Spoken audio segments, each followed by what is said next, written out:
Estoy grabando. Buenas noches, Laila Tov. Damos muchas gracias al Señor por esta nueva oportunidad que nos brinda en este día de poder compartir un poquito más de su palabra. Estamos estudiando la epístola, la carta a los romanos, y estamos un poquito avanzados sobre esta carta. Vamos a tratar de recapitular un poquito sobre dónde quedamos, más o menos. Hablábamos en el capítulo 6 y hacíamos una pregunta. Yo creo que esta pregunta ya la vimos ya en el video pasado, donde se dice ¿qué es el pecado? Antes de entrar en el capítulo 6, bueno, tener una definición de lo que es el pecado. Y obviamente que la primera carta al apóstol Juan, capítulo 3, versículo 4, nos dice que el pecado es infracción de la Torá, infracción de la ley, lo cual nos permite a nosotros a partir de ahora entonces poder entender un poquito lo que es el capítulo 6, que dice, ¿qué pues diremos? ¿Perseveraremos en el pecado para que la gracia abunde? Y dice Rachaúl, de ninguna manera, porque lo que hemos muerto al pecado, ¿cómo viviremos aún en él? ¿O no sabéis que todos los que hemos sido bautizados en Cristo Jesús, hemos sido bautizados en su muerte? Lo que hemos sido bautizados en Cristo Jesús, digo Cristo Jesús porque estoy utilizando la versión Reina Valera, pero ustedes saben que me estoy refiriendo a Yeshua el Mesías. Dice, porque somos sepultados juntamente con él para muerte por el bautismo, a fin de que como el Mesías resucitó de los muertos por la gloria del Padre, así también nosotros andemos en vida nueva. Estoy en el versículo 3 y el versículo 4. Entonces nos hacemos una pregunta. ¿Cuál es la importancia que tiene el bautismo o tevilá en el hebreo? Y a modo de nosotros más o menos refrescar un poquito la mente, antes de entrar en el tema, recordamos que el baño ritual está establecido ya en la Torá. Que el bautismo en Yeshua, muchas personas creen como que el primero que lo establece es Juan el Bautista y que luego Yeshua continúa haciéndolo. Creen como que eso es una iniciativa de Juan el Bautista por desconocimiento del texto de la Torá. El bautismo es ampliamente expresado en el Tanaj. Primero, antes de entregar la Torá al pueblo de Israel en Éxodo capítulo 19, lo primero que Hashem le dice a Moisés, santifica a todo el pueblo. Santificar al pueblo, purificar al pueblo implicaba hacer una tevilá, que todo el pueblo pasara por las aguas. Y hasta el día de hoy, cuando llega se conmemora la fiesta de la entrega de la Torá, entonces es una costumbre un mes antes, 40 días antes del día de Yom Kippur, que se entrega la segunda Torá, el pueblo acostumbra a hacer tevilá, a hacer una purificación. También vemos que se utiliza la purificación cuando la mujer termina su periodo de menstruación. La Torá dice que la mujer entonces debía hacer tevilá. Igualmente cuando la mujer estaba de parto y pasaba el periodo, si era un varón 41 días, si era una hembra 66 días, cuando pasaba su periodo de parto, entonces la Torá le dice, entonces debe hacer tevilá. Debe hacer tevilá. La mujer, los primeros 7 días, si era varón, tenía que hacer tevilá. Si era un varón, entonces 14 días después hacía su baño ritual y duraba entonces todo su periodo de purificación como mandaba la Torá. Igualmente cuando un leproso era purificado, también tenía que hacer tevilá. Un leproso, una persona que había sido sana, ya había padecido lepra, pero milagrosamente Dios la había sanado. Entonces esa persona debía demostrar que había recibido su sanidad. ¿Cómo? Yendo donde el sacerdote, él se encargaba de declarar, decir, sí, esta persona está sana. Y entonces la persona pues tenía que hacer un baño ritual. Por eso ya entendemos un poquito cuando Yeshua sana a los leprosos, que le dice, vayan, preséntense donde el sacerdote. Vayan y preséntense. ¿Por qué? Porque el sacerdote era la única persona quien decía, quien determinaba si la persona estaba sana o no. No era el médico del pueblo, no era un sabio del pueblo, solamente una autoridad que le fue conferida al sumo sacerdote o a los sacerdotes que hacían una evaluación del cuerpo y entonces decía, sí, esta persona está sana. Entonces, pues ahí procedían con todo lo que dice la Torá sobre el trato que se le debía dar a un leproso que había sido sano. Y entre las cosas que se hacían, una de ellas era que hacía tevilá.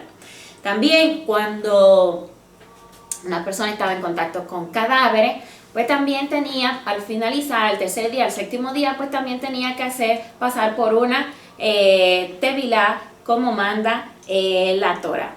En fin, la tevilá es parte de la vida cotidiana del pueblo de Israel. Mensualmente la mujer va a un misbé. ¿Para qué?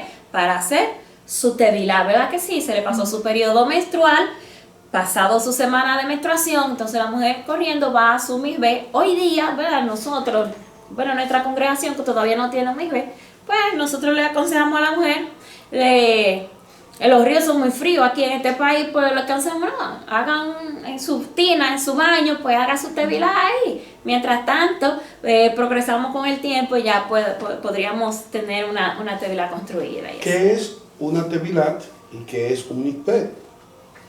Un mikveh es como una especie de piscina donde la mujer hace el baño ritual que le toca todos los meses. Cuando pasa su periodo. Tevilá es el acto de sumergirse en la piscina, de purificarse dentro de esa piscina. Es decir, en pocas palabras, lo que se le llama bautismo. Exacto. Diríamos que la palabra bautismo es una palabra que viene del griego, tú sabes, pero que está tratando de traducir una palabra que surge en el hebreo. La palabra correcta para purificación que aparece en el hebreo es tevilá, que lo que implica que la persona es sumergida en el agua para ser purificada. La palabra bautismo fue como cuando se estaba traduciendo los escritos bíblicos, fue como la palabra más adecuada que se trató de seleccionar, pero que en cierto modo, a pesar de ser la más adecuada, no llena como el concepto como tal, porque la palabra bautismo lo que implica es como algo que está siendo teñido, una tela, por ejemplo, sumergirla en un tinte, bueno, eso es bautizar. Entonces se tomó más o menos ese concepto, pero el concepto bíblico es que la persona es sumergida en el agua y que cuando la persona está siendo sumergida es purificada. Ritualmente se declara a la persona limpia de manera que ya se puede presentar delante del rey, que es Hachén. Amén. Entonces esa es la importancia que tiene. Una promesa que Hachén hace en los profetas, hablando sobre la tevilá, es que él, cuando recogiera a todo su pueblo del exilio y lo llevara a la tierra de Israel, iba a rociar agua pura sobre ellos. Y yo quiero que ustedes me acompañen en el libro de Ezequiel, capítulo 36, versículo 24 al 27.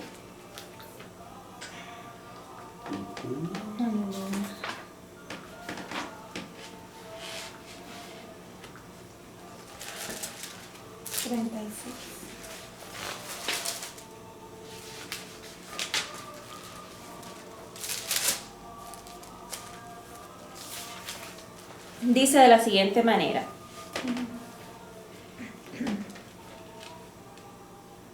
Versículo 24.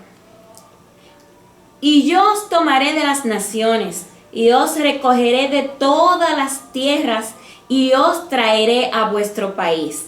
Esparciré sobre vosotros agua limpia, y seréis limpiados de todas vuestras inmundicias, y de todos vuestros ídolos os limpiaré, y os daré un corazón nuevo, y pondré espíritu nuevo dentro de vosotros, y quitaré de vuestra carne el corazón de piedra, y os daré un corazón de carne, y pondré dentro de vosotros mi espíritu, y haré que andéis en mis estatutos, y guardéis mis preceptos, y los pongáis por Ahora, a mí me encanta este pasaje porque cuando se habla de bautismo, sobre todo del gran bautismo que está esperando el pueblo de Israel, cuando Hachén recoja a todos los dispersos, dice que va a rociar agua sobre ellos para purificarlos de todos sus pecados, para limpiarle todos sus pecados, y que ya después que ellos estén purificados y que se haya producido este gran bautismo y que ellos estén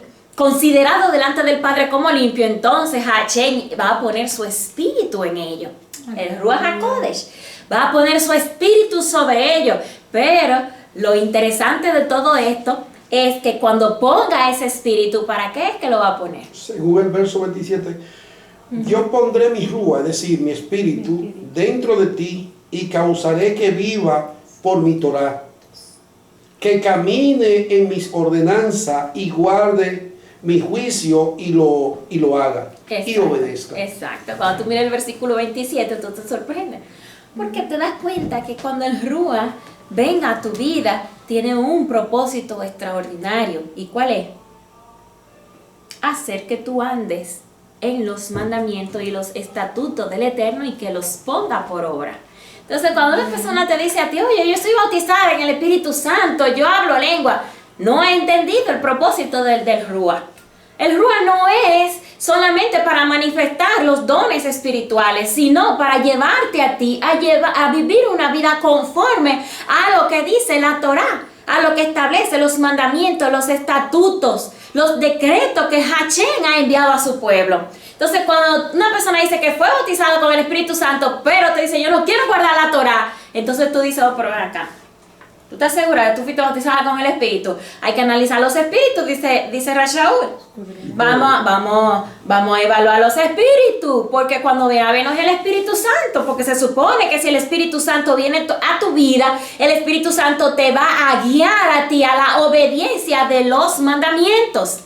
Y si lo que hay de tu parte es un rechazo a los mandamientos, entonces hay que analizar el espíritu, porque probablemente no sea el Ruach HaKodesh, conforme a lo que está establecido aquí en este pasaje del libro de Ezequiel.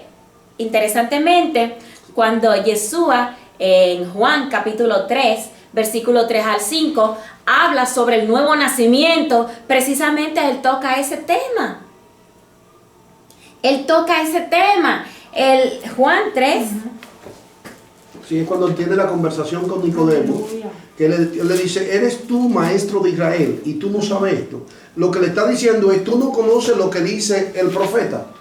Es un reclamo lo que le está haciendo a Nicodemo porque desconoce la profecía. Exacto, porque ya estaba dicho en el profeta Ezequiel que ellos iban a nacer del agua y del espíritu. ¿Cómo así del agua? Dice Hachén, iba a rociar agua en ellos. ¿Cómo así del espíritu? Dice Hachén, va a poner su espíritu dentro de ellos. Ese es el nuevo nacimiento. A eso es que se le llama en las escrituras el nuevo nacimiento. Y Jesús se sorprende de que Nicodemo, siendo un maestro de Torá, no conocía esto, o a lo mejor lo había escapado, lo había olvidado, o no entendía la posición de Yeshua. Entonces dice el capítulo 3, versículo 3, Yeshua respondió y le dijo, de cierto te digo que el que no naciere de nuevo no puede ver el reino de Dios. Nicodemo le dijo, ¿cómo puede un hombre nacer siendo viejo? ¿Puede acaso entrar por segunda vez en el vientre de su madre y nacer? Respondió Yeshua, le dijo, de cierto os digo que el que no naciere de agua y del Espíritu no puede entrar en el reino de Dios. ¿A qué nacimiento se está refiriendo Yeshua? A lo prometido por el Ruach HaKodesh a través del profeta Ezequiel. Así que, cuando en este capítulo 6 de Romanos nos dicen a nosotros, ¿o no sabéis que todos los que hemos recibido Tevilá en Yeshua el Mesías, hemos recibido Tevilá en su muerte? Nosotros nos preguntamos, ¿se estará refiriendo esta a la Tevilá de la cual habló el profeta Ezequiel? La respuesta está en el versículo 4 que dice, porque somos sepultados juntamente con él para muerte por la Tevilá, a fin de que como el Mesías resucitó de los muertos por la gloria de Hachén, así también nosotros andemos en vida nueva. Cuando te relaciona lo que es la vida nueva y tú miras lo que dice Juan y tú ves lo que dice Ezequiel, entonces tú te das cuenta que el bautismo en Yeshua es un bautismo, una tevilá muy importante. Porque ella es la que promueve que tú vas a empezar a vivir una vida nueva. ¿Cómo así una vida nueva? Una vida de obediencia a la palabra. Tú vas a dejar de darle la espalda a la Torá, a los mandamientos de Dios, y a partir de ahí tú eres una nueva criatura. A eso es que está apelando las escrituras en estos pasajes. Entonces, una persona que te dice que ha sido bautizada o que tiene el Ruach HaKodesh en su vida, pero no anda guardando los mandamientos o desechando los mandamientos, entonces es una persona que su bautismo se debe de poner en tela de juicio.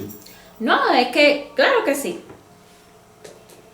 Yo creo que una persona que, según dice la pastora, si rechaza, yo creo que no anda en un buen bautismo, porque lo dice claro. No ha entendido. El mayor problema que tenemos nosotros ahora mismo es la falta de entendimiento.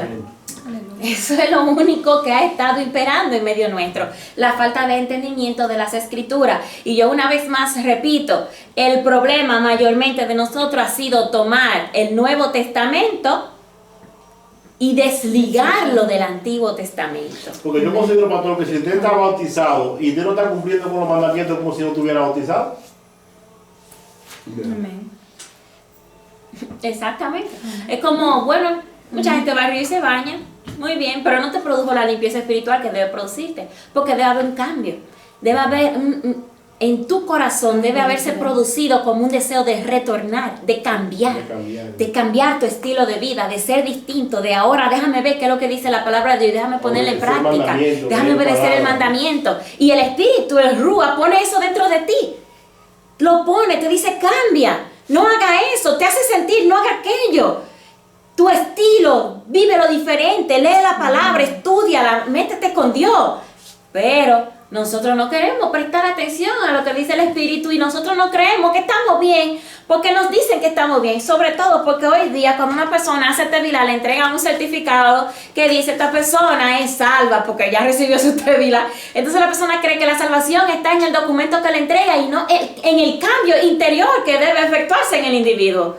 Nosotros estamos confundiéndonos. Yo digo que de alguna manera hemos sido engañados. Los creyentes han sido engañados. No sé si a propósito, por falta de información, pero de alguna manera hemos sido engañados. ¿Amén? Entonces, yo creo que por falta de información. A lo mejor. Pero, estamos en un tiempo, vamos a ver si es falta de información, porque a medida que vamos creciendo en el conocimiento, si el problema es la falta de información, se supone que entonces debe producirse el cambio cuando ya la información está. Ahora, si estando la información, eso no produce cambio, sino rebeldía, como ha sucedido con muchos, que cuando comienzan a conocer la verdad, la actitud es una actitud de rebeldía, entonces ya no es la falta de información, es que el ser humano tiene un croquis que no quiere romperlo. Le enseñaron que eso es azul y aunque sea rojo, sigue viéndolo azul. Eso es lo que está sucediendo. Sí, entonces mucho cambian la verdad por lo que es la tradición. Por ejemplo, aquí mismo nosotros tuvimos muchas personas que estuvieron con nosotros, pero enseguida nosotros entramos en raíces hebreas a conocer el origen de lo que es nuestra emuná y empezamos a enseñarles por lo que dice la palabra, y sin tener ninguna base bíblica de decirlo, no es así. Lo que ellos decían, no vamos porque, ¿cómo yo no voy a celebrar Navidad? Lo que decían, ¿cómo yo no voy a celebrar Navidad? Si desde muy pequeño, desde muy temprano, mis ancestros, mis familiares han celebrado Navidad. ¿Cómo usted me viene a decir a mí ahora que yo no debo de comer esto si lo tengo todo el tiempo comiendo? No debe comer marisco, no debe comer... Es para poner simplemente un ejemplo. Y yo, bueno, pero es la Torah que te lo dice. Es la Biblia que te lo dice. Ahora, tú vas a seguir tu concepto que tú crees que te enseñaron tus ancestros, tu costumbre que tú tienes, o tú vas a seguir la Torah. Ya entiende que entonces ya no es por falta de engaño, es una decisión propia. Exacto. Apegado a una tradición o a un estilo de vida. Para algunos. Ya. Porque hay otros que en verdad no tienen la información. Ya. Pero por eso estamos promoviendo, publicando videos, ¿verdad? De manera que las personas puedan de alguna manera informarse, documentarse, investigar, no quedarse exactamente con lo que uno le está diciendo aquí, sino que deben continuar la investigación. Entonces, dice el versículo 6, sabiendo esto, que nuestro viejo hombre fue crucificado juntamente con él, para que el cuerpo del pecado sea destruido, a fin de que no sirvamos más al pecado. Entonces tú te preguntas, ¿cuál es la parte nuestra que debe morir? Al momento de yo ser sumergido en el agua, de yo hacer tevilá, hay una parte en mí que debe morir, una parte mía que debe morir. ¿Qué es lo que debe morir? Y aquí descubrimos que lo que debe morir es el viejo hombre. Así Rashaul se refiere a esa parte interna que debe morir, el viejo hombre, una mala inclinación, la inclinación al pecado, en hebreo el Yeser Hará, que nosotros lo llevamos dentro. Esa es la parte nuestra que debe morir cuando nosotros hacemos tevilá, a fin de que el pecado no nos someta más para servirlo. O sea, si esa parte que está dentro de nosotros, eso que nos inclina a pecar, no muere, entonces siempre nosotros vamos a ser esclavos de eso. Constantemente eso va a estar insinuándonos a nosotros que pequemos. Yo no sé si ustedes comprenden, es una lucha que el ser humano tiene interior. Y esa lucha se termina el día que tú haces morir el Yeser Hará dentro de ti. Y tú te preguntas, oye, pero ¿qué es el Yeser Hará? ¿Qué es la mala inclinación? ¿Cuándo se forma? ¿Cómo se crea? Muchas personas no saben el origen del Yeser Hará. El Yeser Hará se convierte como un Hasatán, el Satanás de algunos cristianos, la carne, como algunos cristianos le dicen, la carne. El Yeser Hará es el mismo Dios que lo pone en el ser humano. Increíble, ¿verdad? Hay conceptos que cuando tú lo aprendes dentro del judaísmo, te chocan, ¿verdad? Porque tú dices, oye, pero ¿cómo va a ser que Dios me va a poner eso a mí para que yo tenga ahora esta pela que tengo? Pero la gente ignora el secreto de Elohim. ¿Por qué Hashem permite algunas cosas? Por ejemplo, Hashem pone el Yeser Hará en tu vida, pero el propósito es para que tú, el Yeser Hará se opone a que tú estés en la presencia de Dios, a que tú tengas intimidad con Dios, a que tú crezcas en lo espiritual. Se convierte en un freno para ti, en algo que te impide avanzar. ¿Y sabes qué es lo que Dios quiere? ¿Por qué Dios lo puso ahí? Dios lo puso ahí para que tú lo venzas. Dios te lo puso para que tú lo venzas. Para que tú digas victorioso, ¡lo vencí! ¡Te acabé! ¡Te enterré! ¡Se acabó el ser un estorbo para mí! Para eso está puesto el Yeser Hará. Y se supone que cuando tú recibes el bautismo, la tevilá en Yeshua, ese Yeser Hará debe quedar sepultado con las aguas. Que cuando tú subas de nuevo, suba un nuevo hombre, que no sienta esa inclinación a pecar, que sienten todos los demás que no han logrado vencer el Yeser Hará. Hashem espera que tú digas, lo logré. Logré vencer ese viejo hombre. Entonces, ese Yeser Hará no vino entonces por el hombre pecar. Claro que sí. Ese es,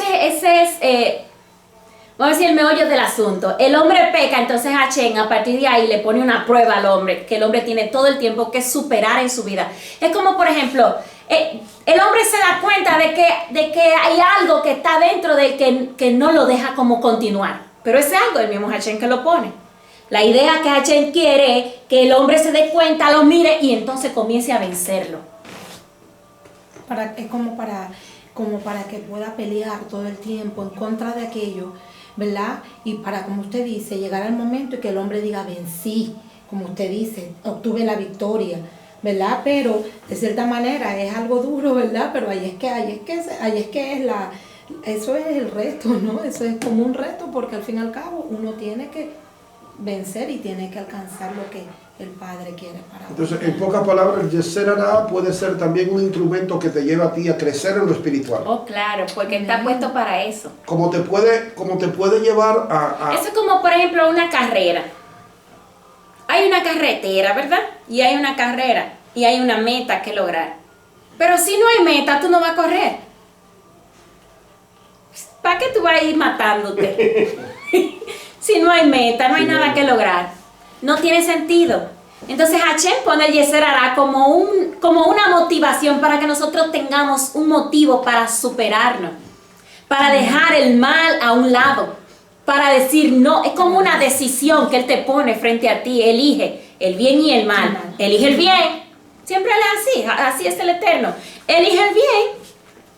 Tú tienes que escoger. Es difícil, tú sabes cómo de explicar bien todos estos términos sin cometer algún tipo de error en la explicación de ellos. Pero yo estoy tratando de darle como una idea general, más o menos. Entonces el Yeser Hará, la mala inclinación, representa nuestra alma animal, nuestra tendencia al pecado. Lamentablemente el Yeser Hará tiene la capacidad de convertirse en un amo cruel para nosotros. Porque si tú eres de la persona que te deja gobernar por el Yeser Hará, ella es tu amo, ella es la que te va a decir esto, aquello, y tú al final dices, oye, pero yo hago esto, yo no quiero hacerlo, yo hago lo otro, pero termino haciendo, yo quiero hacer esta cosa buena, pero termino haciendo lo malo. El Yeser Hará te está gobernando. ¿Saben que hay un texto, porque es un poquito profundo lo que usted está queriendo decir, lo que usted está diciendo? Y hay un texto que confirma esa verdad, porque pensamos que Yeser Hará viene de Satán, del enemigo. No, eso es el enemigo que pone ese... El Yeser Hará es un Hasatán. Recordemos que la palabra Hasatán lo que significa es opositor. El cristianismo ha creado una especie de enemigo que no es directamente el enemigo que Hashem ha puesto. Tú sabes, hay una... Yo no sé cómo me explico sin ser malinterpretada.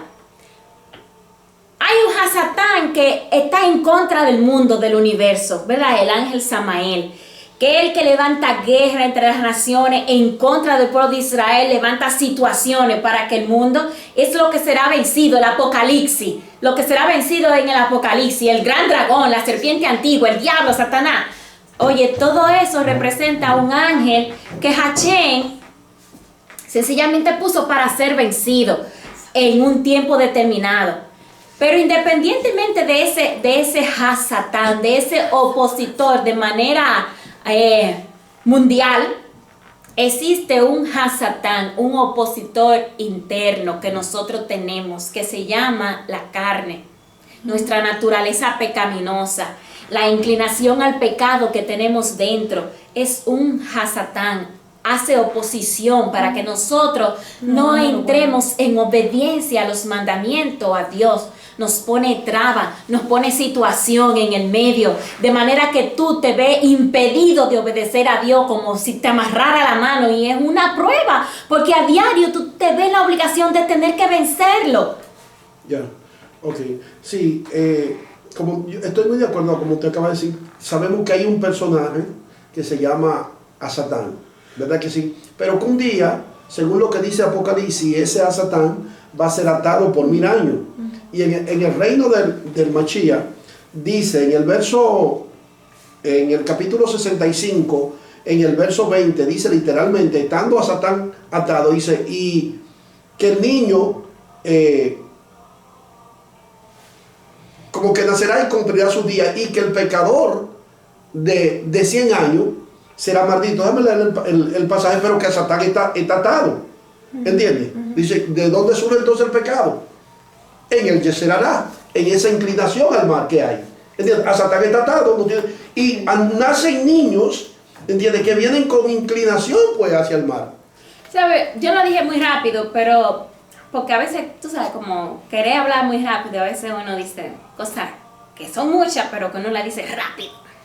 Oye, conociendo lo que es la historia bíblica, hay un árbol en el jardín del Edén, y en ese árbol se encuentra una serpiente que se opone ¿a quién?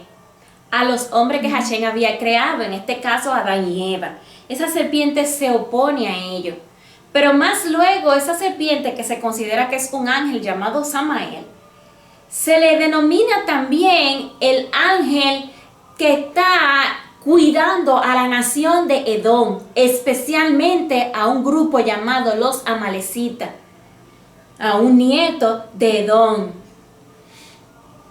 llamado Amalek, que se levanta contra el pueblo de Israel, que su función específicamente es hacer que el pueblo de Israel dude de Hachén, pierda la fe en él. Y ese pueblo Amalek se ha disfrazado a través de muchas formas en la historia de la humanidad. Se levanta contra la nación de Israel para atacarlo. Levanta a las naciones en su contra. Provoca situaciones. Mira, hasta el día de hoy tú dices, pero no hay motivo por el cual el mundo árabe entero está en contra de Israel. Tú dices, pero eso no tiene como explicación. Porque tú miras, si es por el globo terráqueo, tú dices, pero Israel es un pedacito de tierra. Y el mundo árabe son inmensidades de tierra, y ellos están empeñados que quieren el pedacito de tierra de la nación de Israel. Cuando tú miras el mapa, que tú miras la nación de Israel, tú te das cuenta, pero es una cosita de tierra. ¿Por qué razón ese tipo de pleito? Entonces, no es de casualidad que eso está ahí. Es un ángel que se encarga de hacer ese tipo de oposición, que hace guerra. Pero la promesa que Hachén hace a través de todos los profetas es que va a llegar el tiempo en el que la nación de Israel va a vencer, que Dios mismo va a tener que extender su mano para ayudar a Israel a vencer a ese Hasatán, al dragón, la serpiente antigua. Y el libro de Apocalipsis sencillamente declara lo final que le va a suceder a ese espíritu que se levanta en las naciones en contra de Israel. Y no sería tan solo nada más las naciones árabes, ¿entiendes? Sino como el mundo entero está plagado de lo que es el antisemitismo. Y el antisemitismo que lo levanta específicamente es ese Satán, que ya en este caso es ese personaje que su función es esa. Y la prueba está, por ejemplo, usted se puede poner una gorra que diga cualquier nombre, lo que sea, y usted no tiene problema. Pero póngase una equipa, el gorrito que usan los judíos, póngaselo sí, de una de la gente, tú eres judío, ¿y qué es lo que tú te crees? ¿Y qué es esto? ¿Y qué es aquello? ¿O qué es lo otro? ¿Por qué? Porque está esa semilla sembrada, ¿entiendes? En la gente, aún inconscientemente, está ahí sembrada. Pero hablando de lo que usted acaba de decir sobre lo que es el Yeser Hará, y usted dice que es como el Hasatán, lo que implica es oposición, y que ese Yeser Hará se puede convertir en un momento determinado en una oposición para que nosotros no cumplamos las escrituras, ¿verdad que sí? Ajá. Ok, y ¿sabe? Yo siempre he dicho esto, por ejemplo, el caso de Kefa, de Pedro, cuando Yeshua le dice a Pedro, o le dice a los discípulos que él tenía que morir y resucitar, y le habla de su muerte, y cuando Pedro escucha eso, le llama y le dice, no permita que eso te acontezca. ¿Y cuál es la respuesta de Yeshua hacia Pedro? Quítate de mí, a Satán, porque no pone la vista en las cosas, sino en la de los hombres. Y entonces ahí el cristianismo te dice, tú ves, que Pedro estaba poseído, que Pedro estaba endemoniado. Señores, Pedro porque no entienden el término Hasatán. Pedro no está endemoniado, todo al contrario, lo que Pedro está usando es sus buenos sentimientos.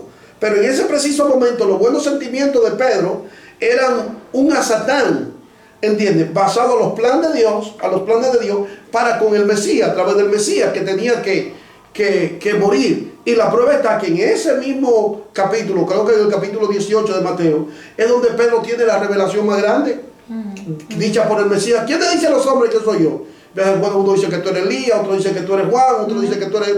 Y le pregunto, ¿y ustedes, mis apóstoles? ¿Quién le dice?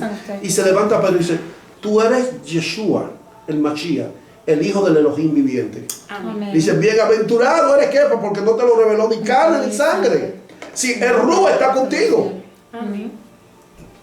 En fin, que no estamos refiriéndonos a ese Hasatán que gobierna el mundo, que hace que las naciones se levanten contra la nación de Israel. Y aún muchos de nosotros, sin querer, estando en el cristianismo, vemos a Israel como un enemigo. Y nos levantamos y hacemos oposición a Israel. Sin darnos cuenta, nos convertimos en ese Hasatán para Israel. No me estoy refiriendo a ese tipo de Hasatán. Estoy hablando del Hasatán que nosotros, el Yeser Hará, que nosotros, la oposición que nosotros tenemos en nuestra carne. Que es la única manera de vencer esa oposición es a través de la Tevilá en Yeshua. Dice que nos despojemos, ¿verdad?, de este viejo hombre. es un esposo déspota que nos oprime y nos obliga a hacer lo que no queremos. Ese Yeser Hará, oye, no hay cosa más grande que haberse casado con una persona que no te deja respirar. Que sí, que tú no puedes hablar, tú no puedes opinar, tú no puedes hacer, porque te controla hasta la respiración. Hay lamentablemente personas que tienen ese tipo de matrimonio. Entonces, así mismo se convierte en Yeser Hará para muchas personas. Dice el versículo 11.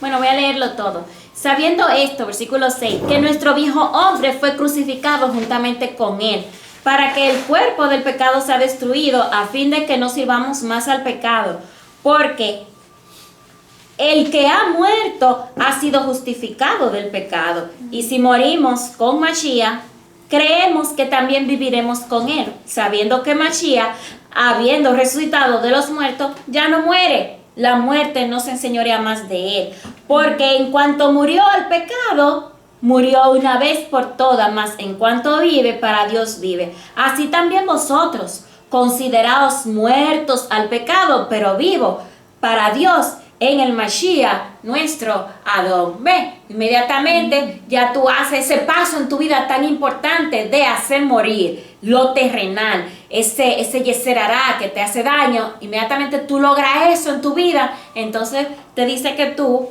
has pasado a una vida diferente, a estar viva, en pocas palabras. Si estamos muertos al pecado, la recomendación de Rey Shaul, número 1, no reine el pecado en nuestro cuerpo mortal, de modo que lo obedezcáis en sus concupiscencias, porque ya tú moriste al pecado. Estamos diciendo enterramos el Yeser Hará. Supuestamente cuando hicimos Tevilá, ya lo enterramos. Entonces Rey Shaul dice, bueno, pues no reine más el pecado en tu cuerpo mortal, pues ya no puedes echar la culpa a Yeser Hará, porque ya supuestamente lo enterraste. Entonces tú te sorprendes porque una persona después que ya ha recibido Tevilá, bautismo, ¿por qué continúa pecando? No debiera continuar pecando. Entonces Pablo dice, no reine el pecado en nuestro cuerpo mortal. Eso no significa que la persona no va a cometer errores. Claro que sí. Todos los seres humanos cometemos errores. Sin querer, sin planificarlo, cometemos errores. Me encanta por eso la epístola, la primera carta a apóstol Juan, que dice, hablando con una persona que comete error, abogado tenemos para con el Padre. Ay, eso es justo. ¿Para qué? Para que nos defienda cuando cometemos un error, un pecado. Ahora hay una diferencia entre una persona que es reincidente, que el pecado reina en su vida, que hace algo que está dicho en la Torah, expresado en la Torah que no debe hacer. La persona es reincidente haciéndolo. Ya te dice la Torah que no haga tal cosa y tú lo sigues haciendo. Entonces Rey Shaul dice, pero amigo, si ya tú enterraste el Yeser Hará cuando hiciste Tevilá, ¿qué está pasando contigo? No reine el pecado en nuestro cuerpo mortal, de modo que lo obedezcáis en sus concupiscencias, esos deseos, ¿verdad?, que va poniendo dentro de nosotros. También te dice, no presentéis nuestros miembros al pecado como instrumento de iniquidad. Padre. No lo presente. No te presentes. No, aquí estoy yo. ¿Dónde que hay que pecar? Aquí estoy yo. No. Aléjate de ese lugar. Preséntate a Dios como un instrumento de justicia. Un ejemplo de esto es una persona, ¿verdad?, se va a presentar delante de Dios, pero de repente se impurifica con un cadáver. Y esa persona no está apta para presentarse delante de Dios porque está impurificado. De la misma manera, cuando tú te mantienes en un círculo de personas que están muertas en el pecado, constantemente tú estás en ese círculo, ¿sabes lo que te va a suceder? Que automáticamente tú no vas a estar apto para presentarte delante de Dios porque ellos te impurifican. Están muertos, son cadáveres. Planifican el mal, su mente es solo el mal y tú en el medio de ellos ahí. No te presentes delante de ellos, te dice el Eterno, para que te puedas presentar delante de Dios como un instrumento de justicia.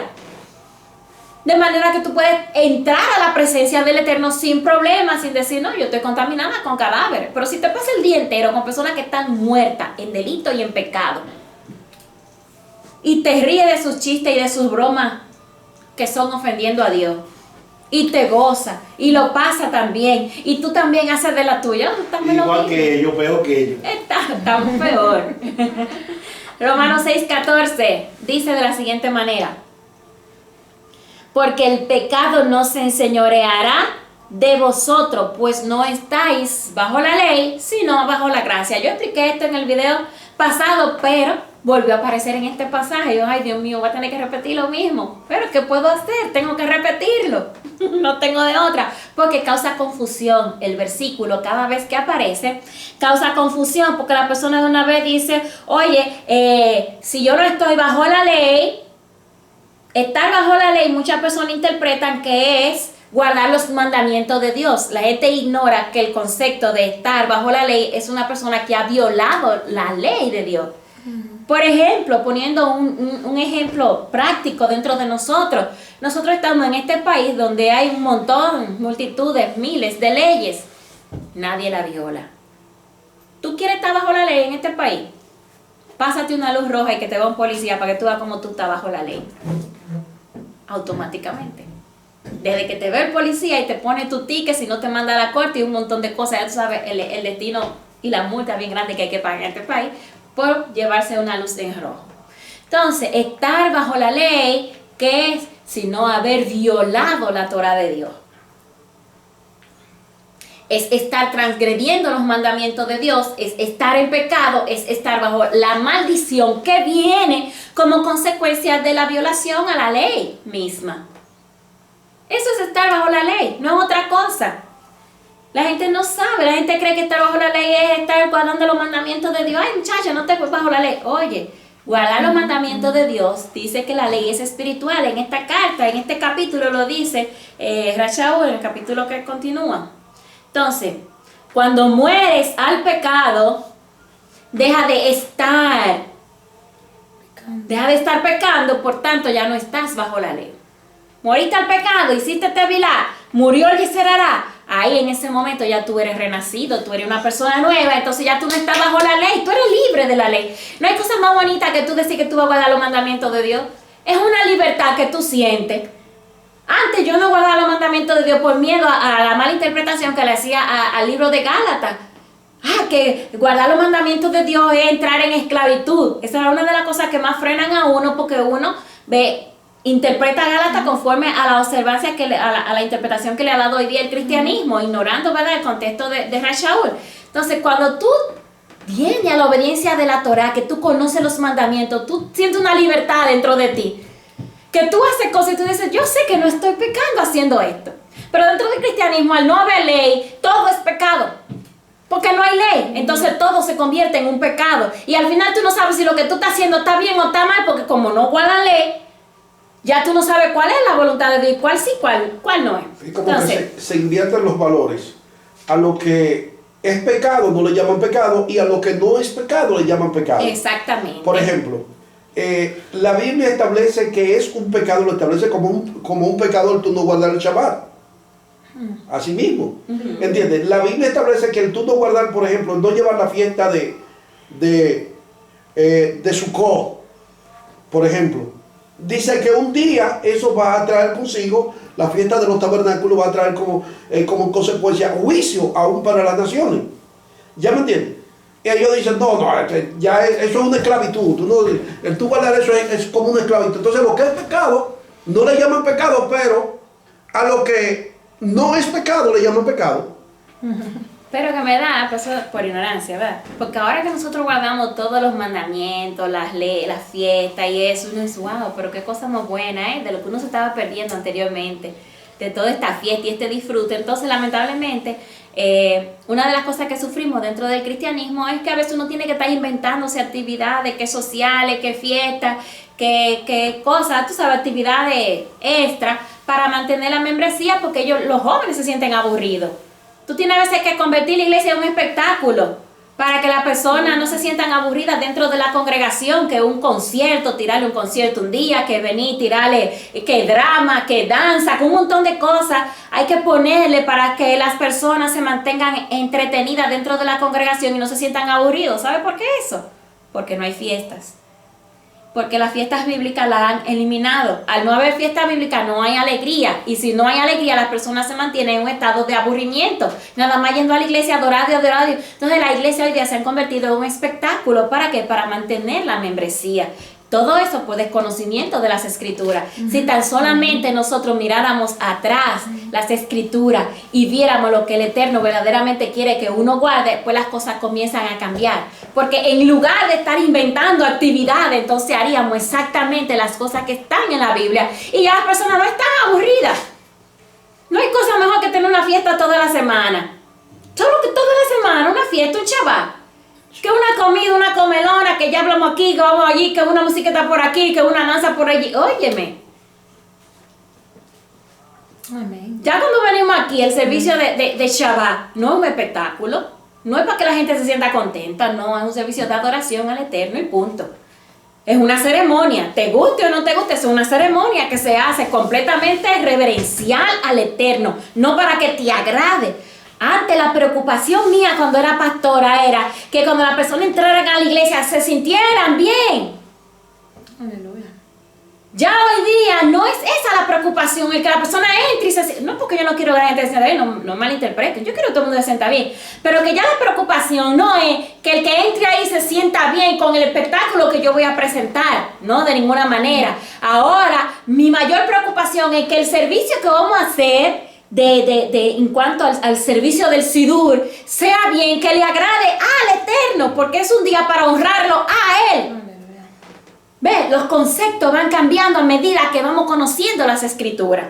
Entonces, si tal vez uno mirara el cristianismo, se diera la oportunidad de mirar lo que está establecido en la palabra, fuera distinto, muy distinto. Entonces, aquí está el concepto. Estamos bajo la ley, no estamos bajo la ley, sino bajo la gracia. Entonces las personas creen que estar bajo la ley es estar bajo la obediencia de la Torá. Sin embargo, entendemos que estar bajo la ley es una persona que está transgrediendo la Torá, por tanto se expone a todas las consecuencias de la ley, porque la ley, así como tira bendición a quienes la obedecen, así tira maldición a quienes la desobedecen.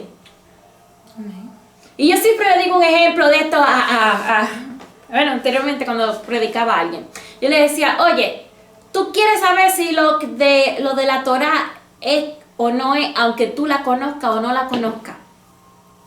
Automáticamente, cuando en el monte de Ebal y en el otro monte de Gerizim se tiraron la bendición y la maldición, automáticamente ellas están gravitando en el aire, bendición y maldición. Tú obedeces mandamientos, automáticamente tú eres bendecido. Tú desobedeces mandamientos, automáticamente tú eres maldecido. Y no importa que tú nunca en tu vida hayas leído una Biblia. Así de sencillo. ¿Sabes cómo tú te das cuenta de eso? Fíjate, personas que nunca han entrado a una iglesia, pero que se sientan en su casa a decirle a sus hijos, eso es malo robar, eso es malo decir mentira, eso es malo hacer esto, hacer lo otro, y enseñan principios a su casa. ¿Sabe cuál es el futuro de esa familia? Ese no es de los papás que va a tener que visitar la cárcel. Se lo aseguro. No conoce la Biblia, pero enseñó de los principios que están en la Biblia a sus hijos. Ese no es un papá que va a visitar la puerta de la cárcel. Lamentablemente, ¿quiénes son los que visitan la puerta de la cárcel detrás de sus hijos? A aquellos que tienen la palabra, pero nunca se la enseñan a sus hijos porque está abolida. Aleluya. Eso es. Exacto. Está abolida, nunca se le enseña, entonces eso lamentablemente no le enseñan que no se puede robar, que no se puede matar, que no se puede decir mentira, que no se puede engañar al hermano, que hay que hacer bien al prójimo, que hay que tener medidas justas. Eso es lo que dice la Torá, señores, no otra cosa, pero la gente no lee la Torá y cree que la Torá tiene una ley que son insólitas, es eso. No es cosa del otro mundo, que al anciano tú lo honres. Hoy día, que es lo que hay mucho respeto hacia el anciano. Irrespeto, no respeto. Irrespeto. Entonces, el que está bajo la gracia es aquel que disfruta de las bondades de Dios. ¿Por qué? Porque Dios le perdonó sus pecados a través de Jesús el Mesías. La pregunta es, la ley y la gracia. La ley te da la información que tú necesitas saber acerca de lo que a Dios le agrada. ¿Tú quieres saber la voluntad de Dios? Lee la ley, porque ahí está la voluntad de Dios, lo que Dios quiere que tú hagas. Ahí está. ¿Qué es cuando una persona falla esa ley que está escrita ahí, pero falla automáticamente, si ha desobedecido la ley, viene el rigor de la ley, que es una maldición detrás de esa persona. Entonces, si esa persona se arrepiente de todo corazón, oye, yo no debí haber mentido, y se arrepiente por eso, ¿sabe lo que hace Hashem? Que por su gracia lo perdona, gracias al sacrificio que hizo Yeshua. Eso es todo, señores. Entonces, la ley y la gracia no son conceptos opuestos, como lo han querido presentar, que uno funciona en un tiempo de la dispensación y que otro funciona en otro tiempo de la dispensación. Eso es falso. La dispensación es un tema falso, inventado por el cristianismo para llevar a las personas a no obedecer los mandamientos de Dios. No existe un tiempo de gracia, un tiempo de ley y un tiempo de gracia. La gracia de Dios siempre ha existido y la ley de Dios siempre ha existido. Y nada más hay que sentarse a leer el Génesis para darse cuenta que la ley de Dios siempre existió. Y la gracia también. Y la gracia también. Siéntese a leer un poquito. Siéntese un poquito. ¿Cómo supo Noé los animales que eran limpios y los que eran impuros? Cuando Hashem le dijo, oye, voy a destruir la humanidad. ¿Cómo él supo cuál era limpio y cuál era impuro? Si todavía la ley no había sido dada. Había conocimiento de la ley de Dios. No, y creo que en Génesis creo que, déjame ver si es 6:9, donde dice que Noah encontró gracia delante del Eterno. Sí. Encontró gracia, porque la gracia siempre ha existido. Ajá. Génesis 6:8 dice, pero Noah encontró gracia ante los ojos de Hashem. Siempre ha existido la gracia. No existe un periodo de gracia, un periodo de ley. Señores, mentira. Siempre ha existido la gracia y siempre ha existido la ley. La ley de Dios te dice exactamente cuál es su voluntad. Cuando el hombre falla a esa ley, que la desobedece y que le viene un castigo de parte de Hashem, si esa persona se arrepiente, automáticamente Dios es tan misericordioso que perdona al pecador, y eso es la gracia. El favor que tú no te mereces, Dios te lo hace. Bien. Y es interesante observar el texto aquí de Génesis 6:8, que es una gracia para salvación. ¿Entiendes? Es para salvarlo. Ahí es donde le dice, Noé, construye un arca, y hazte aquello, y hazte lo otro, y hazte lo otro. Porque halló gracia. Porque halló la gracia, una gracia para salvación. Que no es una gracia para salvación. Y tanto así, pastores, que la gracia que halló Noé hacia Dios fue tan grande que cubrió a sus hijos también. Que cubrió a sus hijos y también las esposas de sus hijos. Exacto. O sea que eso fue también más allá, completa. La familia completa. Es el resultado de lo que tú decías ahorita. Es decir, los mandamientos están siempre ahí gravitando, están ahí. Y cuando tú enseñas Torah, cuando tú enseñas mandamientos a tu familia, a tus hijos, a tus clan, a lo tuyo, eso va a dar sus resultados. ¿Qué pasó con Noah? Enseñaba Torah, enseñaba ley a sus hijos. ¿El resultado cuál es? Que sus hijos fueron los que fueron salvos, junto con sus esposas. ¿Entiendes? Y en esta semana vamos a estudiar la Parashá Noaj. Y mientras yo la estudiaba esta mañana, digo, wow, mira qué principio más hermoso, qué principio más lindo yo encontraba aquí. El principio que estableció Noé, que en medio de un mundo que estaba a la deriva, que le dio la espalda a Dios por completo, este hombre marcó una diferencia. Continúa. Ok. Así que eso es mentira, que ha habido un tiempo de ley y un tiempo de gracia. Mentira. Siempre ha existido la gracia, siempre ha existido la ley. ¿Que no estamos bajo la ley? Claro que no, porque los que están bajo la ley son los que han violado la ley. Estamos bajo la gracia de Dios. ¿Por qué? No porque nosotros no violamos la ley, sino que la misericordia de Dios nos ha perdonado a través de Yeshua. Por eso que estamos bajo la gracia. Hay que entender a Rashaul. Si no entendemos a Rashaul, vamos a vivir siempre malinterpretando.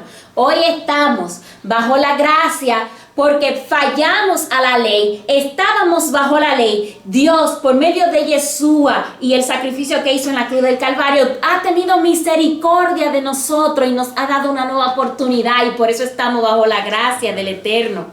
Pero no es que existe un periodo de gracia y un periodo de ley y un periodo de gracia. No son términos opuestos. Amén. Yo espero verlo aclarado un poquito. Y como dice el pastor, cuando Adán pecó, ¿qué hizo Hashem? Tuvo misericordia de él, le dio un cuerpo nuevo. Cuando Hashem iba a enviar el diluvio a la humanidad, Noé halló gracia delante de él. Cuando el pueblo de Israel pecó en el desierto, por su misericordia Hashem permite que haya una generación que entre a la tierra prometida. Por su misericordia no lo destruyó a todo en ese desierto. Es decir, todo eso es gracia. Todo eso es favor inmerecido aún existiendo ley.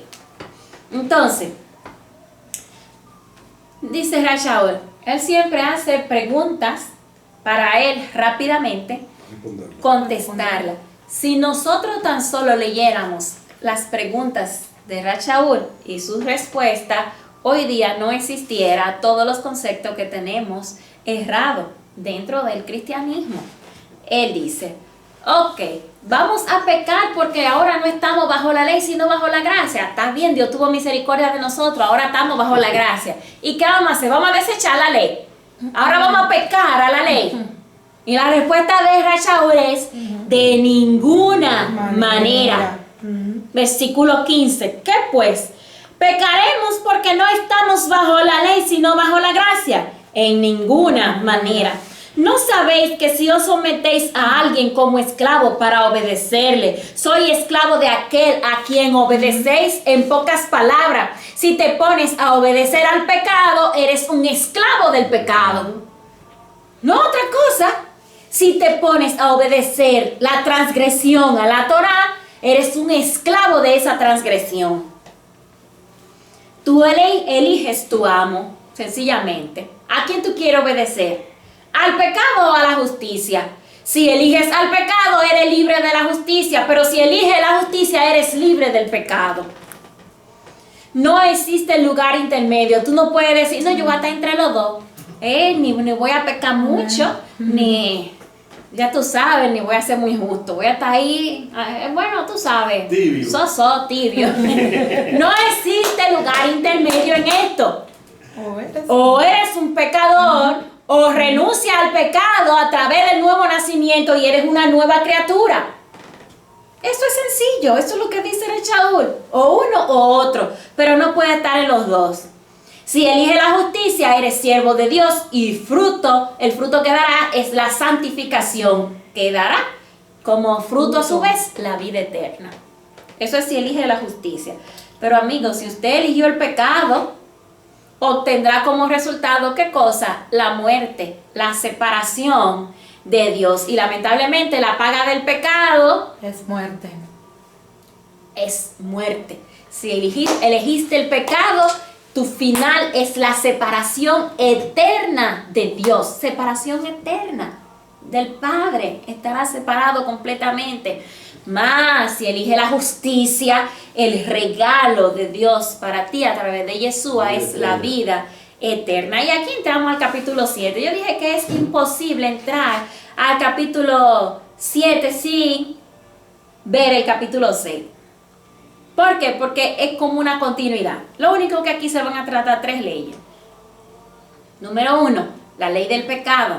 Número 2, la ley divina. Y número 3, dentro de la ley divina está la ley del matrimonio. Si cuando tú comienzas a leer el capítulo 7, tú no puedes hacer distinción entre estas 3 leyes, lamento decirte que no vas a poder comprender el capítulo, lo vas a interpretar mal y se lo va a enseñar a otro mal. Son 3 leyes que trata en este pasaje y tienes que distinguirlas porque Rashaul no te la distingue. Sencillamente te le llama ley. Pero por el contexto, cuando tú vienes leyendo, más o menos tú le coges la idea a Rashaul. Comienza así, capítulo 7, versículo 1. ¿Qué dice Rashaul? ¿Acaso ignoráis, hermanos? Pues hablo con los que conocen la ley. Paso número 1. Hablo con los que conocen la ley. Tú no conoces lo que dice la ley. Tú nunca has ido a la Torá. Tú la diste por inválida. Oye, no sigas leyendo porque tú no vas a entender el resto del capítulo. No lo vas a entender y por eso que la gente sale sale confundida. Dice, por un lado, Rachael dice que la ley es pecado, que la ley nos induce a pecar y que la ley es esto y que lo otro. Y por otro lado se está diciendo en el versículo 12 que la ley es santa, que la ley es justa, que la ley es buena. Versículo 14 te dice la ley es espiritual. Y entonces la gente no entiende a Pablo en el capítulo 7. Dice, Pablo se volvió loco, aquí está pasando algo. Pero es que el pasaje al principio te hace la advertencia. Te lo dice claramente. Hablo con los que conocen la ley de Dios. Si tú no conoces la ley de Dios, no siga leyendo. Ve para atrás, conoce la ley, entonces continúa la lectura en Romanos. Es decir, que Pablo lo que está hablando, si tú eres un indocto, si tú eres desconocedor de la ley, no siga leyendo este pasaje, Exacto. no siga leyendo este capítulo. No, porque no lo va a entender. Entonces tú dices, como dice Jim Sterling, vete al principio del libro Obligado. para que pueda entender. Si no, no lo va a entender y es la realidad. No lo va a entender, porque cuando tú lees a Pablo aquí, te hace un lío tan y tan grande que si tú no tienes la mente muy clara, tú no me entiendes nada de lo que él está diciendo. Número 1, hablo con los que conocen la ley. Que la ley se enseñoreará del hombre entre tanto que éste vive. La ley se enseñorea del hombre mientras tanto éste vive. Después que el hombre está muerto, ya la ley no se enseñorea de él. Porque la mujer casada está sujeta por la ley al marido mientras éste vive. Pero si el marido muere, ella queda libre de la ley del marido. ¿De qué ley está hablando ahí? ¿De la ley divina, de la ley del pecado o la ley del matrimonio? De la ley del matrimonio. Esto es sencillo, señores. Aleluya. Vamos a analizar la ley del matrimonio. Ley del matrimonio. La mujer está sujeta al marido mientras éste vive. Si en vida del marido se une a otro hombre, ¿cómo será llamada la mujer? Adúltera. Adúltera, esa es la ley del matrimonio. Si el marido muere, ella queda libre de la ley del matrimonio y puede unirse a otro marido. Y cuando nosotros analizamos todo lo que Pablo está hablando aquí es Torah. Claro. Todo es Torah. Por eso dije, dentro de la ley divina está la ley del matrimonio. Es como que él hace una analogía. Él toma la ley del matrimonio para enseñar la relación que nosotros tenemos con el pecado. Nosotros nos hemos casado con el pecado. Tenemos un matrimonio con el pecado. Mientras nosotros estamos en pecado, no podemos unirnos a Mashiach, Yeshua. No podemos porque estamos en pecado. Sería un adulterio. La gente en pecado se une a Yeshua y resulta un adulterio espiritual. La gente no entiende nada, no obedece ley, no está ni de un lado ni de otro. Por eso que después están así. Es un desastre lo que nosotros tenemos. Entonces, si el marido muere, ella queda libre de la ley del matrimonio que la une al marido. La mujer libre puede casarse con otro hombre y esto no sería considerado un adulterio. ¿Por qué? Porque ya el marido murió. Ya ella queda libre de casarse con otro hombre. ¿Cuál es la propuesta de Rashaol? Que muera el pecado. El marido es el Yeser Hará. Si estamos sujetos al Yeser Hará y nos unimos a Mashiach, seremos considerados como un adulterio espiritual. Si hacemos morir el Yeser Hará que está en nuestro cuerpo, quedaremos libres de la ley matrimonial que nos une, que nos ata al Yeser Hará. Pero primero hay que hacer morir el Yeser Hará. ¿Entiende? Y esa muerte solo se produce a través de la Tevilá en Yeshua el Mesías. Cuando lo sepultamos. ¿Van entendiendo todo desde el capítulo 6 hasta que llegamos al 7? Es toda una cadena. De otra manera, no hay manera de comprenderlo. Pero le puse un pasaje aquí, un versículo, porque nos va a ayudar a entender un poquito mejor esto. Colosenses, capítulo 3, versículo 5, ahí hasta donde Dios lo ayude. Aleluya.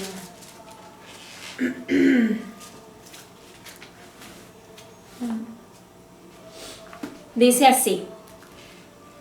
Vamos a entender lo que Rachel está diciendo aquí.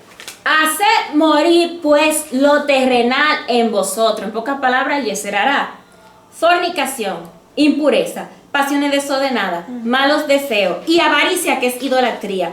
Cosas por las cuales la ira de Dios viene sobre los hijos de desobediencia, en las cuales vosotros también anduvisteis en otro tiempo cuando vivíais en ella.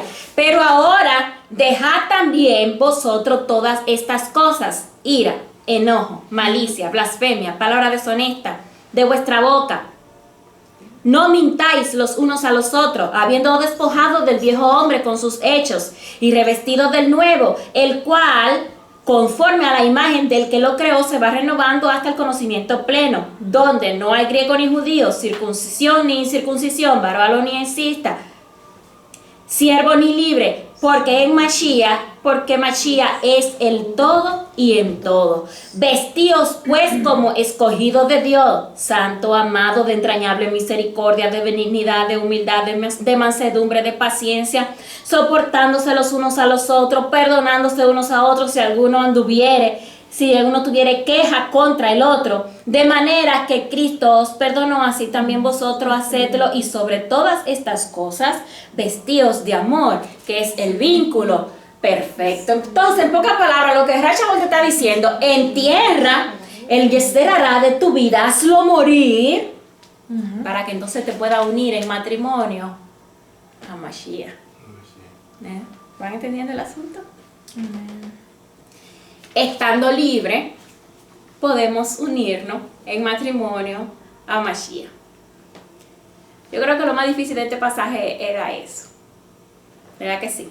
Voy a decir 2 o 3 cositas más, 2 o 3 minutos más y concluimos. Pero ahora estamos libres, capítulos, bueno, voy a leerlo todo bajo este concepto que yo acabo de dar. Ahora voy a leer el pasaje. ¿Le parece bien? Amén. 7. ¿Acaso ignoráis, hermano, pues hablo con los que conocen la ley, que la ley se enseñorea del hombre entre tanto que éste vive? Porque la mujer casada está sujeta por la ley al marido mientras éste vive. Pero si el marido muere, ella queda libre de la ley del pecado. Así que, si en vida del marido se uniere a otro varón, será llamada adúltera. Pero si su marido muriere, en este caso el Yeser Hará, ella es libre de esa ley. ¿De cuál ley? De la ley del matrimonio. De tal manera que si se uniere a otro marido, en este caso Yeshua, no será adúltera. Así también vosotros, hermanos míos, habéis muerto a la ley mediante el cuerpo de Mashiach. ¿A cuál ley? A la ley del pecado. La gente cree que es a la ley divina, pero es a la ley del pecado. Para que seáis de otro, del que resucitó de los muertos, a fin de que llevemos fruto para Dios. Porque mientras estábamos en la carne, las pasiones pecaminosas que eran por la ley del pecado, obraban en nuestros miembros llevando fruto, ¿para qué? Para muerte. Imposible que se refiera a la ley divina. Pero ahora estamos libres de la ley del pecado, por haber muerto para aquella en la que estábamos sujetos, de modo que sirvamos bajo el régimen nuevo del Espíritu y no bajo el régimen viejo de la letra. Este versículo, bajo el régimen nuevo del Espíritu y no el viejo de la letra, según la Reina Valera, mira cómo diría en la versión Código Real, que siempre les recomiendo a mi gente, por favor, los que puedan, consíganse un código real para que tenga una mejor interpretación de las Escrituras o una versión BIN de la Biblia. Mira lo que dice. Pero ahora hemos sido libertados de la ley del pecado por haber muerto para aquella en que estábamos ligados, a fin de estar en condiciones de servir con un nuevo espíritu y no bajo el viejo tratado matrimonial llamado Ketubá, la ley del matrimonio. Para que estemos libres de ese tratado, de esa ley escrita que nos ata. ¿Cuál? La ley del pecado, el Yeser Hará. ¿Qué pues diremos? La ley es pecado, en este caso la ley divina es pecado. Versículo 7. En ninguna manera. Ahora te dice una cosa clara de la ley. Pero yo no conocí el pecado sino por la ley. Claro está, porque la ley te dice lo que le agrada a Dios y lo que no le agrada automáticamente. Si la ley no dijera no codiciará, ¿cómo es? Porque tampoco conociera la codicia si la ley no dijera no codiciará. Mas el pecado, tomando ocasión por el mandamiento, produjo en mí toda codicia. Porque sin la ley el pecado está muerto. Y yo sin la ley vivía en un tiempo. ¿Por qué? Porque es gentil. El que está hablando aquí dice, yo sin la ley vivía en un tiempo, pero venido el mandamiento, el pecado revivió y yo morí. Pablo está hablando como si él fuera un gentil. Porque Pablo nunca vivió sin la ley. Pablo siempre fue hebreo. ¿Entiendes? Yo sin la ley viví en un tiempo. Él se está poniendo como en el lugar de un gentil. y hallé que el mismo mandamiento que era para vida, a mí me resultó para muerte, porque el pecado, tomando ocasión por el mandamiento, me engañó y por él me mató. Entonces ya sabemos, según el versículo 12, lo que él dice: de manera que la ley a la verdad es santa, el mandamiento santo, justo y bueno. Si tú no lo lees así desde el principio, ya tú fueras diciendo Pablo está loco. Claro, porque por un lado te dice que la ley te conduce al pecado y ahora viene y salta que el mandamiento es santo, justo y bueno. Entonces ahí tú dices, oh, está loco el hombre. Y la gente queda en el medio chocada. Pero ahora entendemos qué es lo que está sucediendo. Y sigue diciendo el versículo 14. Porque sabemos que la ley es espiritual, mas yo soy carnal, vendido al pecado. Porque lo que hago no lo entiendo, pues hago lo que no quiero. Eliezer Hará sencillamente me está gobernando. Es lo que le está diciendo. Eliezer Hará tiene el control de mí como un amo cruel que me gobierna, que no me deja ser libre. Entonces, versículo 22, ¿qué dice? Porque según el hombre interior me deleito en la ley de Dios. Fíjate lo que dice Rachaúl. Según el hombre interior me deleito en la ley de Dios, pero lamentablemente veo otra ley en mis miembros llamado Eliezer Hará, que se revela contra la ley de mi mente, que ¿dónde está la ley de Dios?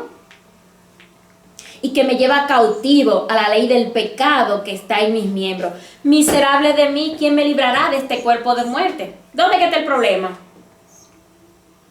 En el Eliezer Hará. ¿En la ley o en el pecado? Señor, el problema está en el pecado. En la ley del pecado que mora en mí, produce todo tipo de ocasión para que violemos los mandamientos de Dios. Nos engaña, nos produce muerte, controla nuestras emociones, controla nuestros actos. Ve, él dice, lo que yo no quiero, eso es lo que estoy haciendo.